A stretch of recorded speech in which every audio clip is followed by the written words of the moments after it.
irmãos podem se assentar. Gostaria que abríssemos as nossas Bíblias em 1 Reis, capítulo de número 16, do 29 ao 34.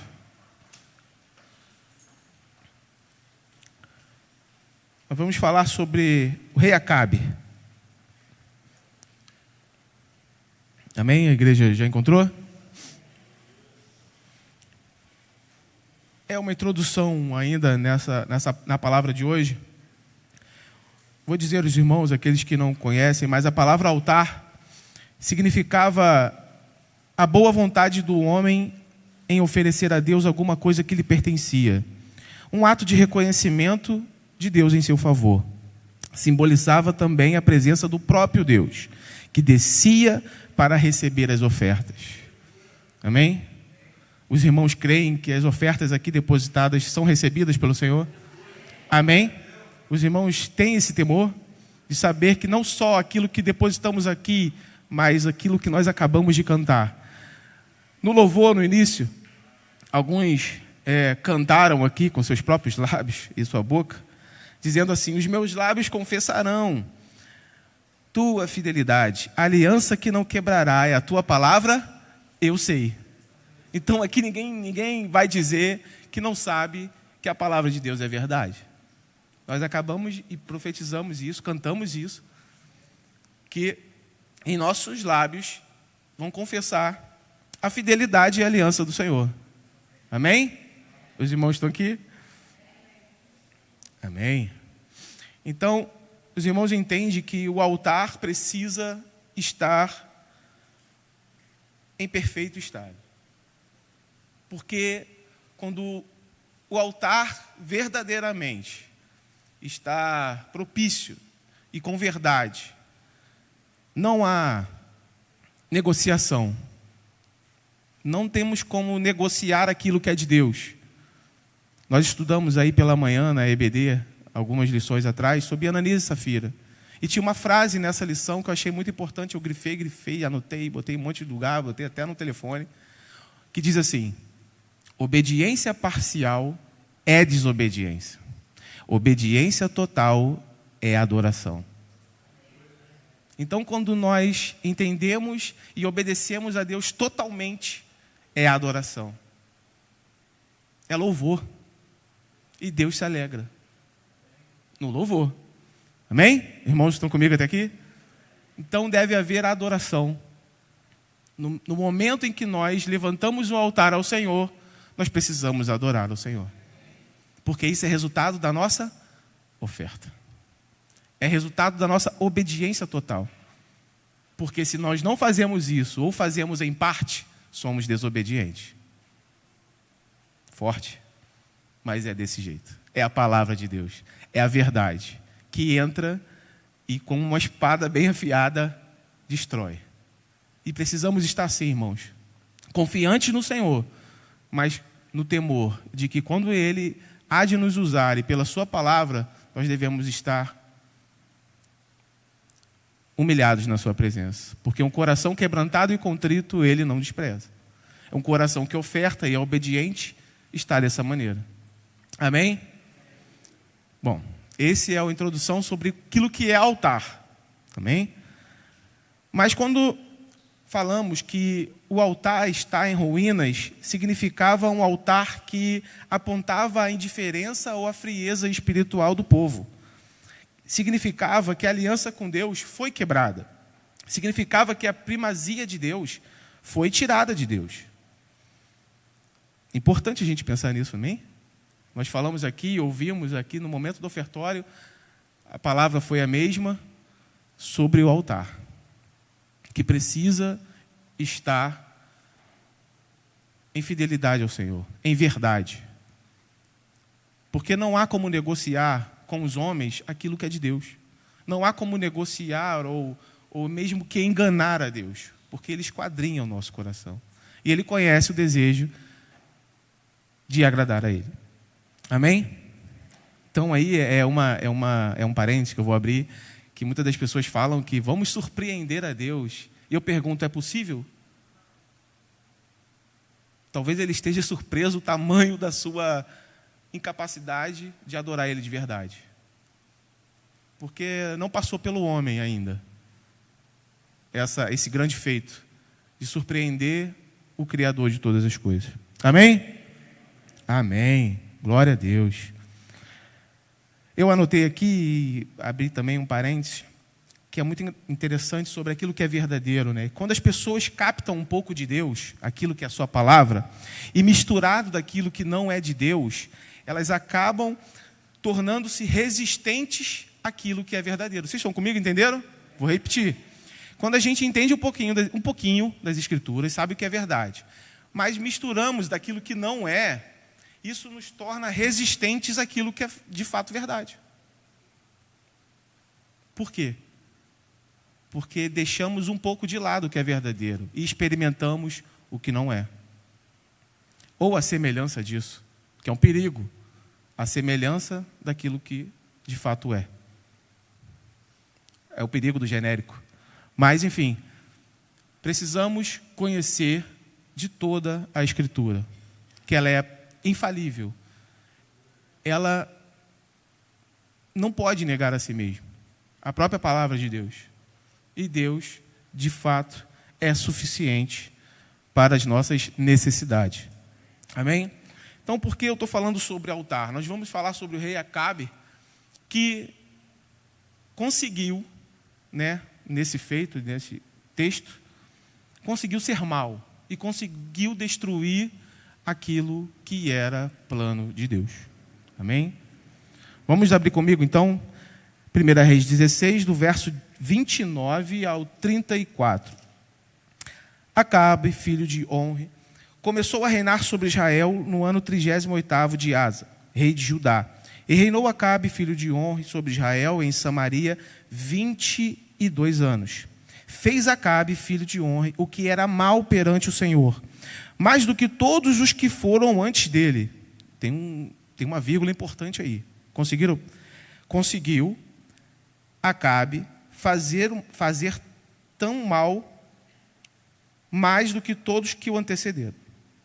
Como fora coisa de somenos andar ele nos pecados de Jeroboão, filho de Nebate. Tomou por mulher Jezabel, filha de Etibal, rei dos Sidônios, e foi e serviu Baal e o adorou. Levantou um altar a Baal, na casa de Baal que edificara em Samaria. Também Acabe fez um poste ídolo, de maneira que cometeu mais abominações para irritar o Senhor, Deus de Israel, do que todos os reis que Israel foram antes dele. Em seus dias, Hiel, o betelita, edificou a Jericó, quando lhe lançou os fundamentos. Morreu Abirão, seu primogênito, quando lhe pôs as portas. Morreu Segube, seu último, segundo a palavra do Senhor, que lhe falava por intermédio de Josué, filho de Num. Amém? Os irmãos entenderam como Acabe foi. Mal. E parecia que esse era o propósito dele. E como a gente consegue discernir alguém que tenta, ou como é que nós conseguimos perceber um altar em ruínas? A primeira é quando a gente entende que a necessidade, lembra do altar? Que o altar já não é a vontade do homem. O negar-se a si mesmo, ao carregar a cruz, já não é aquela intenção de adorar ao Senhor. O segundo é que Deus não tem mais a primazia disso. Deus já não é o primeiro. A nossa vida de oração, a nossa vida devocional já não existe. Isso são sintomas de que o altar está em ruínas. Ou está precisando urgentemente de uma reforma. Amém? O resultado disso é a nossa vida familiar. Cristo e a palavra de Deus está na família, irmãos. Nós precisamos ser os homens aí sacerdotes do nosso lar. Precisamos compreender isso. Precisamos, de uma maneira racional, entender e praticar esse mandamento. de que devemos ser sacerdotes. E o compromisso cristão dentro e fora da igreja é enfraquecido. Esses são os sintomas de que precisamos reformar o altar. E falando nisso, né, de como a gente precisa reformar e estar diante de Deus de verdade, de uma maneira agradável a Deus, eu fico pensando aqui, nesse ambiente, onde nós entramos, cultuamos a Deus, pedimos e invocamos o Senhor a estar presente aqui e adorar a Ele. Isso é um desafio. Porque aqui é o lugar onde pessoas se arrependeram do seu pecado. Aqui é um lugar de cura. Aqui é um lugar de edificação. Aqui é um lugar de honra a Deus. Amém? Os irmãos estão aqui? Amém? E quando nós vamos falar da palavra de Deus, ou até mesmo orar ao Senhor, nós pedimos gentilmente a essa pessoa, curve sua cabeça, vamos orar ao Senhor. Como se pedimos a essa pessoa a reverência suficiente, porque Deus se faz presente, amém? E por que nós fazemos isso? Porque o pecador, quando entra aqui, ele se acha indigno de entrar aqui, porque Deus se faz presente aqui. Então, se curvar e se humilhar é postura instantaneamente de uma pessoa que não conhece o Senhor, que quer conhecer o Senhor, que está com o coração fervendo em conhecer o Senhor, em ouvir a sua palavra, sedento, faminta de Deus. E a postura dessa pessoa é exatamente isso: arrependimento. Coisas que estão difíceis dentro da igreja. Confissão, perdão de pecados. Amém, irmãos? Isso faz parte de um altar verdadeiro. Isso faz parte de uma adoração, obediência total. Amém? Ouvimos um tempo atrás do nosso pastor que Belém era a casa do pão. Amém? Quem lembra dessa mensagem? Lá em Ruth, no capítulo 1, fala sobre Noemi, que ela saiu de Belém, porque em Belém, pode colocar esse texto aí, do 1 até o 6. É mais ou menos assim. Ela saiu de Belém porque em Belém havia fome. E ela foi até Moabe, ela e a sua família, os seus filhos, juntamente com suas esposas. Aconteceu lá em Moabe que os filhos faleceram, enfim. E quando ela ouve, já no versículo 6, que Deus se lembrara do seu povo lá em Belém, a casa do pão, ou seja, ela ouviu de novo que em Belém havia pão. Então, quem está faminto de pão, volta para Belém. E eu gostaria de falar isso para os irmãos. Em Belém é a casa do pão. Aqui o pão da vida é lançado todos os dias. Nos é mostrado, nos é fácil de nós entendermos as suas escrituras. Basta o nosso coração e o nosso altar ser sincero diante do Senhor. Aí nós vamos receber de Deus. Nós vamos entender a sua graça, o seu amor. E vamos, de fato, ver a nossa oferta sendo aspergida. Ele vem e consome com um fogo a nossa oferta. E quando Ele se faz presente, a alegria, a adoração, a louvor, há atitudes da sua presença aqui. E nós precisamos ser testemunhas disso. Queria que os irmãos olhassem um para o outro aí, ó, e olhassem e pensassem assim, ou até mesmo perguntassem: onde está a sua... Como está o seu altar?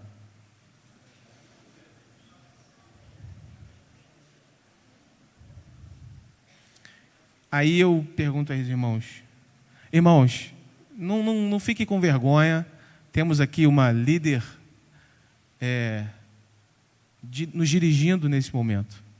Não fique tímido de falar com a pastora: pastora, está difícil. Sabe por quê?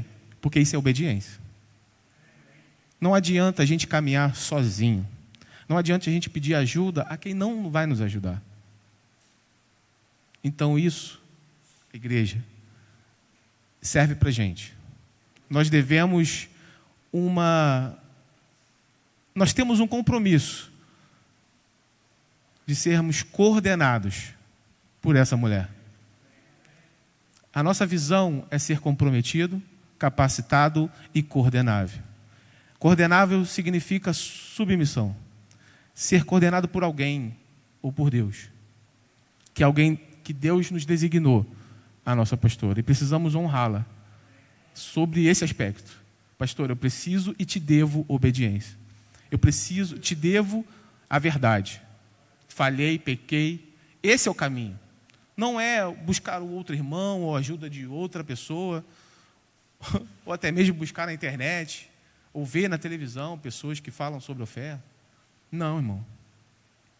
Porque aí ficaremos perdidos dentro da casa de Deus. Ficaremos rodando assim, em círculos. Que nem isso nos faz lembrar de um povo, um certo povo, lá em Israel, que tinha um grande líder, mas esse povo vivia murmurando. O que faltou? Obediência. Olhar para o líder e falar, vamos caminhar junto, irmão. Amém? Altar. Em Mateus 5, 6 diz, bem-aventurados que têm fome e sede de justiça, pois serão saciados.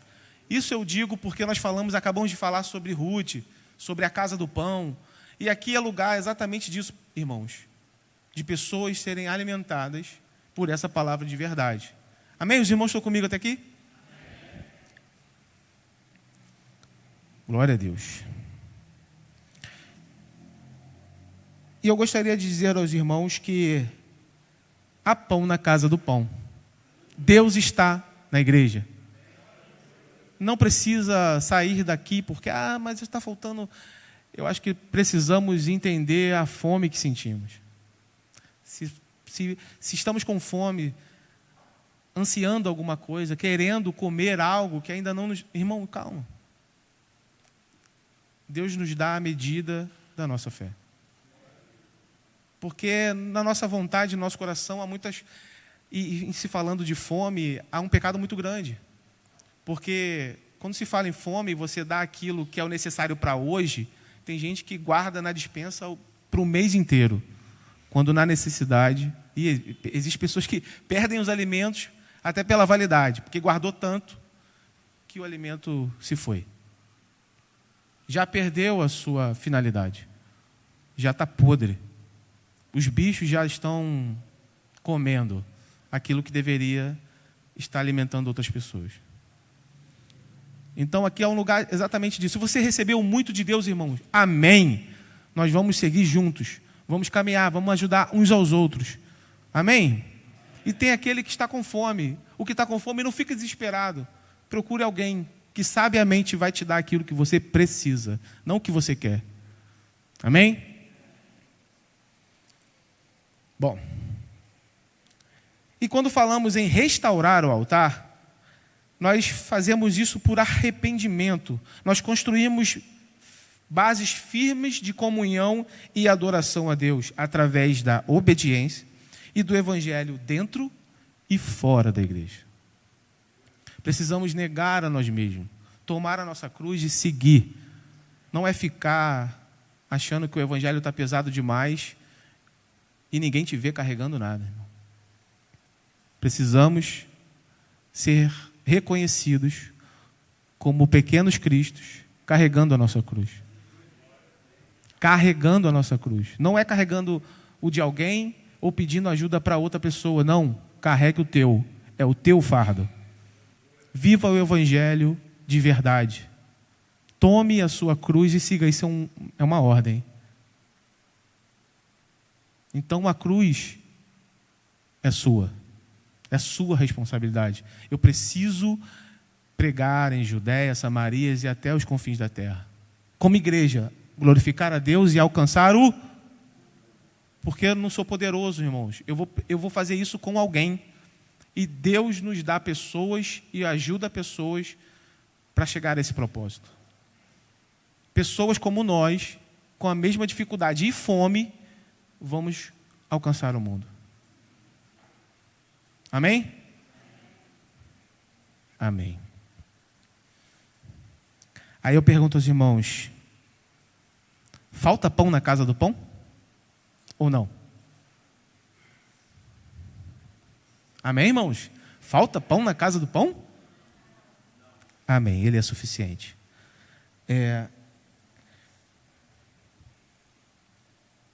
Em Reis, capítulo 18, mais à frente, nós vamos ver que Acabe,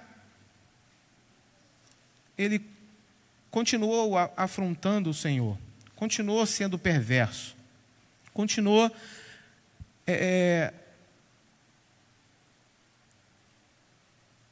fazendo o que era mal diante do Senhor.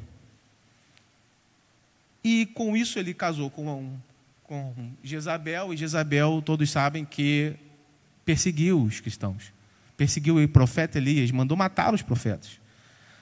E eu gostaria até de falar, porque Acabe ele procurava os profetas que era interessante para ele ouvir, os profetas de Baal.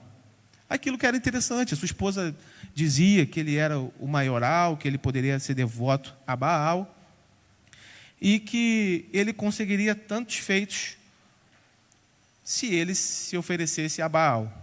Então assim ele fez, assim ele adorou a Baal, ele preferiu ouvir os profetas e não os verdadeiros. E durante esse tempo, ele desafiou os 450 profetas de Baal. Elias fez isso, o profeta Elias. Mas na hora de oferecer sacrifício, o altar em ruínas, Elias sabia que precisa ser restaurado. Mais à frente, no capítulo 19...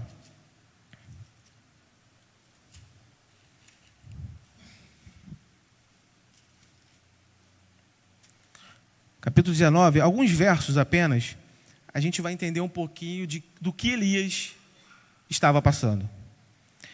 Então Jezabel, versículo 2 do capítulo 19, então Jezabel mandou um mensageiro a Elias dizer-lhe: faça-me os deuses como lhes oprover, e amanhã a esta hora, se não fizer a tua vida como fizeste a cada um deles. Temendo, pois, Elias levantou-se e, para salvar a sua vida, chegou a Berseba, que pertence a Judá, e ali deixou o moço. No versículo 4, ele mesmo, porém, foi ao deserto, caminho de um dia, e veio e se assentou debaixo de um símbolo, e pediu para si a morte. E disse: basta, toma agora ao Senhor a minha alma, pois não sou melhor do que os meus pais. Deitou-se e dormiu debaixo do símbolo. Eis que o anjo o tocou e disse: levanta-te e come. Olhou ele e viu junto à cabeceira um pão cozido sobre as pedras em brasa e uma botija de água. Comeu, bebeu e tornou a dormir. Voltou segunda vez o anjo do Senhor, tocou-lhe e disse: levanta-te e come, porque o caminho te serás sobremodo longo. Levantou-se, pois, comeu, bebeu, e com a força daquela comida, caminhou 40 dias e 40 noites até Horebe, um monte de Deus. Versículo 9. Ali entrou numa caverna, onde passou a noite, e eis que veio a palavra do Senhor que lhe disse: que fazes aqui, Elias? Ele respondeu: tenho sido zeloso pelo Senhor, Deus dos exércitos, porque os filhos de Israel deixaram a tua aliança, derrubaram os teus altares e mataram os teus profetas à espada. Eu fiquei só e procuraram tirar a minha vida. Disse-lhe Deus: sai, ponte neste monte perante o Senhor. Eis que passava o Senhor, e um grande e forte vento fendia os montes e despedaçava as penhas diante do Senhor. Porém, o Senhor não estava no vento. Depois do vento, um terremoto, mas o Senhor não estava no terremoto. Depois de um terremoto, um fogo, mas o Senhor não estava no fogo. E depois do fogo, um cício tranquilo e suave. Ouvindo Elias, envolveu o rosto em seu manto, e saindo, pôs-se à entrada da caverna. Eis que lhe veio uma voz e lhe disse: o que fazes aqui, Elias? Ele respondeu: tenho sido um extremo zeloso pelo Senhor, Deus dos exércitos, porque os filhos de Israel deixaram a tua aliança, derrubaram os teus altares e mataram os teus profetas à espada. E eu fiquei só. Comigo aí, ó. e procuraram tirar minha vida. Disse o Senhor: vai, volta o teu caminho para o deserto de Damasco, e chegando lá unge a Azael, rei sobre a Síria, a Jeú, filho de Nice, ungirás, rei sobre Israel, e também Eliseu, filho de Safate, e de Abel-Meolá. Ungirás profetas em teu lugar. Quem escapar à espada de Azael, Jeú matará. Quem escapar à espada de Jeú, Eliseu matará. Também conservei em Israel 7.000, todos os joelhos que não se dobraram a Baal, e a tua boca, toda a boca que não o beijou. Amém, irmãos? Entenderam o texto? Ele estava só, irmão? Havia 7.000 que não se dobraram a Baal. Eu quero dizer, irmãos, que no momento em que existe fome, que existe altar a ser reconstruído, nós não devemos pensar que estamos sozinhos. Existem pessoas dispostas a reconstruir. Então, irmãos, quando alguém dizer aquilo que não é verdade, misturado com a verdade, não ouça. Hoje nós, pela manhã, a gente estava falando sobre a questão do preconceito, né? E do texto lá de Filipe, da lição de Filipe. E eu falei essa frase que isso fica na nossa mente, né? Que o profundo conhecimento teológico não nos torna um pastor. Mas a palavra que nós conhecemos nos fará reconhecer aquilo que ouvimos. Então, se é a verdade, porque nós conhecemos a verdade e ela liberta e nos faz ser reconhecidos por isso, a transformar, lembra lá de Romanos 12:12, transformáveis pela renovação da mente, para que experimenteis a boa, perfeita, é essa transformação, de que a palavra da verdade transforma. Então, aquilo que se ouve disfarçado é facilmente notado, se nós conhecemos a verdade, se nós conhecemos as Escrituras. Então, não pense que você vai ser um pastor, não pense que você vai ser um Bíblia, ou aquele fanático de Bíblia, porque conhece alguns versículos. Estude a palavra do Senhor. Obedeça atentamente os seus desígnios, os seus mandamentos. Faze-o com coração alegre. Adore ao Senhor em espírito e em verdade. Faça com que o Senhor mesmo, Ele mesmo desça e consuma no altar a sua oferta. Amém, irmão? Eu coloquei 4 pontos aqui que realmente são fatores que observamos um altar em ruínas. Quando não tratamos seriamente com o pecado. Com o pecado, a gente passa aquela mãozinha, não? Ah, deixa disso, é um pecadinho. A gente fala até isso, a gente tem costume de falar pecadinho, pecadão, né? Ah, deixa disso. Irmão, pecado é pecado. Quando a gente começa a dizer determinadas coisas, ou tentar negociar aquilo que é inegociável, é pecado. E isso derruba o altar. Amém? Acabe, quando irritava o Senhor e fez questão de ser mais longe, né, sendo idólatra, casando com uma mulher gentil, desobedecendo a ordem do Senhor. Ele fez questão disso. Segundo, quando começamos a nos envolver com os ímpios e a sua impiedade.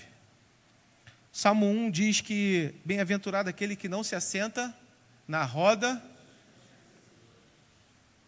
e não se detém nos caminhos dos pecadores. Precisamos também saber que as más conversações corrompem. Cuidado com quem você anda e com quem você pede ajuda. Amém? Isso nos tira desse propósito de ser de verdade a nossa oferta. Terceiro, quando tiramos a primazia de Deus. Amém, irmãos? Deus merece, e E eu digo na questão merecer, porque acho que talvez nem tenha nem essa palavra. A nossa vida do Senhor, irmãos. Não compete a gente, às vezes, de entrar em algumas discussões quando perdemos alguém, quando o nosso emprego não está muito legal e estamos às portas aí de uma demissão. Porque nós falamos isso. Ah, Senhor, Tu vai permitir teu servo não alimentar a minha casa? Faltar pão na minha casa? Irmãos, a gente às vezes não entende aquilo que é a propósito de Deus. Elias se escondeu numa caverna, com medo de ser morto. Mas ele ainda ia ungir alguém que faria como profeta, dar continuidade, como Eliseu. Ainda havia muitas coisas para Elias fazer. O que ele estava fazendo? Esperando a morte. Com medo de Jezabel. Acabamos de ler. O medo paralisou. O medo deixou com que Elias não terminasse o seu propósito. E olha que ele já tinha matado muitos profetas, né, de Baal. A espada. Precisamos entender, irmãos, que aquilo que Deus falou, aquilo que Deus nos deixou como promessa, é verdade. E tanto é verdade que talvez a gente não recebe, porque o nosso coração está distante, com o altar totalmente destruído. Não compete a nós experimentar aquilo que pedimos. Às vezes pedimos uma coisa tão grande, ele fala, olha, você não vai suportar tamanho bênção que eu tenho para te dar. Por quê? É para pensar nisso, irmãos? Sobre aquilo que nós pedimos a Deus? Lá em Lucas, capítulo 6, versículo 46, fala sobre isso. Não, perdão. Lucas. Não, Tiago 4,3, perdão. Nós não temos e pedimos mal e não recebemos aquilo que pedimos, por quê? Pedimos mal. A gente não sabe pedir. E Tiago enfatiza isso. O que nós pedimos a Deus. Além da nossa oferta, aquilo que damos, nós precisamos pedir. Deus não conhece o nosso coração, irmãos? Não conhece a nossa oferta? Ele não vai consumir a nossa oferta de acordo com a nossa verdade, ou aquilo que nós ofertamos ao Senhor como propósito. Faça a volta ao Senhor, irmãos. Ele conhece teu coração. Então, se há alguma coisa que você ainda não tem, alguma coisa precisa ser reformulada. Ou o pedido não está sendo feito. Ou a gente está perdido na casa do Pai. A gente está no lugar santo, com pessoas com pleno de propósito de serem santos. Mas será que recebemos a abundante graça de Deus, que é sem medida, recalcada, transbordante, suficiente? Será que estamos assim, deste modo, transbordando da graça de Deus? Irmãos, quando Deus está perto, todo mundo fica sabendo. E quando Ele está na nossa casa, os vizinhos também ficam sabendo. Lembra dessa mensagem, irmãos? Então, quando Deus se move, irmãos, a gente não precisa nem falar o endereço da nossa igreja. Porque aqueles que conhecem e te conhecem como testemunho, como verdade, entrarão nessas portas. Que vão querer ouvir a verdade do Evangelho. Vão querer confessar os seus pecados. Por que elas vão fazer isso, irmãos? Porque elas têm fome. E aqui é a casa do pão.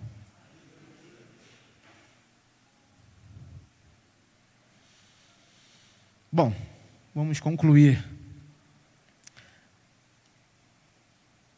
Que hoje, nesta noite, nós reconheçamos a nossa vida, o que precisa ser mudado, o que precisa ser restaurado. Agora sim, lá em Lucas, vivendo uma obediência total, estamos lá no texto de Lucas, quando ele fala, por que não fazeis o que eu vos mando? Aí ele coloca aquele texto que todo mundo sabe, até as crianças aí das escolinhas sabem.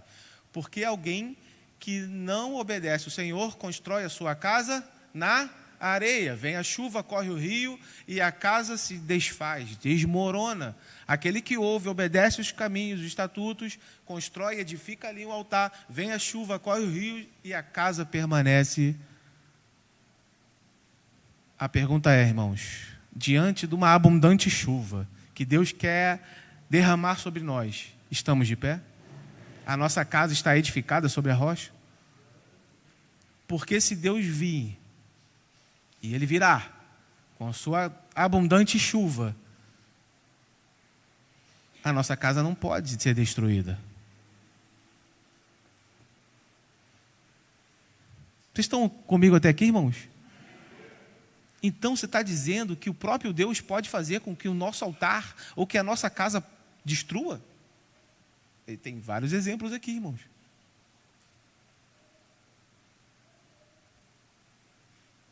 Muitos profetas, Eli foi um deles. Viu, esteve no templo, no lugar santo, no tabernáculo, sua família esteve ali, mas com o passar do tempo, a sua percepção foi se desvaindo.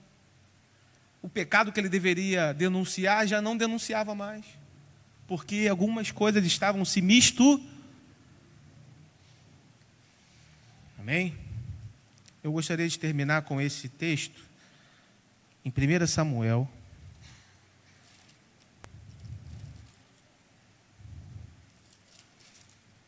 capítulo 3,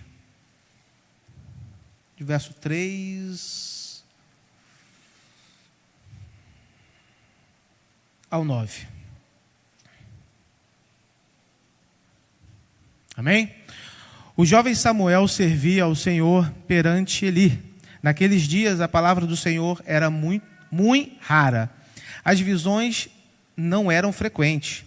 Certo dia, estando deitado no lugar costumado, o sacerdote Eli, cujos os olhos já começavam a escurecer-se, a ponto de não poder ver, e tendo se deitado também Samuel no templo do Senhor. Onde Samuel deitou, irmãos? Em que estava a arca, antes que a lâmpada de Deus se apagasse. O Senhor chamou o menino, Samuel, Samuel. Este respondeu, eis-me aqui. Correu a Eli e disse, eis-me aqui, pois tu me chamaste. Mas ele disse, não te chamei, torna a deitar-te. Ele se foi e se deitou. Tornou o Senhor a chamar Samuel. Este se levantou e foi a Eli e disse, eis-me aqui, pois me chamaste. Mas ele disse, não te chamei, meu filho, torna a deitar-te. Porém, Samuel ainda não conhecia o Senhor e ainda não lhe tinha sido manifestada a palavra do Senhor. O Senhor, pois, tornou a chamar a Samuel terceira vez, e ele se levantou e foi a Eli e disse, eis-me aqui, pois me chamaste. Então entendeu Eli que era o Senhor quem chamava o jovem. Por isso Eli disse a Samuel, vai deitar-te. Se alguém te chamar, dirás, fala, Senhor, porque o teu servo ouve. E foi Samuel para o lugar e se deitou. Amém? Precisamos ouvir a voz do Senhor, irmãos. E não confundir a essa voz. Por não saber o que é, o que não é. Mas saber dar a resposta certa. Ah, Senhor, fala comigo. Precisamos reconstruir o altar de verdade. Voltar à nossa obediência total à adoração. E estar diante da liderança e falar, estamos aqui, vamos continuar, seguiremos, porque nós somos comprometidos, capacitados e... Amém, irmãos? Somos igreja, somos povo de Deus, somos casa, morada do Altíssimo. Então aqui é um lugar de altar sendo refeito, reconstruído. Aqui é um lugar de construção, reforma. Aqui é um lugar onde o Senhor habita e consome a nossa oferta. Que o fogo do Espírito Santo nos queime e nos façamos experimentar essa graça renovadora, confortante, uma graça e um favor de Deus, que logo as pessoas saberão quem direciona a nossa vida. Não a nós, não é no braço forte, não é do homem que caminha o seu caminho, nem é o dirigido os seus passos, diz a palavra do Senhor. Lâmpada para os meus pés é a tua palavra e luz para o meu caminho. Não há outra palavra, não há outra ferramenta apta que clareia mais do que a palavra do Senhor. Há focos de luz, mas logo se apagam. O que não é verdade logo se desfaz. O que é mentira é manifestada mentira. Então, irmãos, estamos na casa do Pai. Estamos no lugar certo. Precisamos que as lamparinas não se apaguem, pois a presença do Senhor é presente. A arca do Senhor é presente. O altar do Senhor é presente. Precisamos estar dispostos a obedecer o Senhor, a nos sacrificarmos. E esse é o nosso objetivo quanto pessoas, sacerdotes. Sacrifício vivo, oferta, algo que nos custe alguma coisa. Se é o seu esforço, se é o seu tempo, se é o seu dinheiro, se é a sua vida, se é a vida da sua família, se é o que você acha mais difícil. Irmãos, o Senhor é o Senhor da sua vida. Cuidado com aquilo que você acha que tem, porque um dia o Senhor te pedirá. Amém? Cuidado. Porque nada que nós temos é nosso. Nem a família. Sabemos disso, irmãos? Altar. O altar precisa estar de uma maneira pura diante do Senhor. Não deve haver contaminação em nossa oferta. Cuidado, irmãos. Muita oferta manca. Nós estudamos isso, nós vemos isso aqui na Bíblia. É visto. Para que o Senhor faça a tua palavra se cumprir na igreja evangélica em Vila dos Teles, precisa haver fogo. Precisa haver adoração, porque a adoração é resultado de uma obediência total. Amém? Obedientes à palavra do Senhor, nós vamos ficar de pé? Vamos agradecer a Deus por essa oportunidade.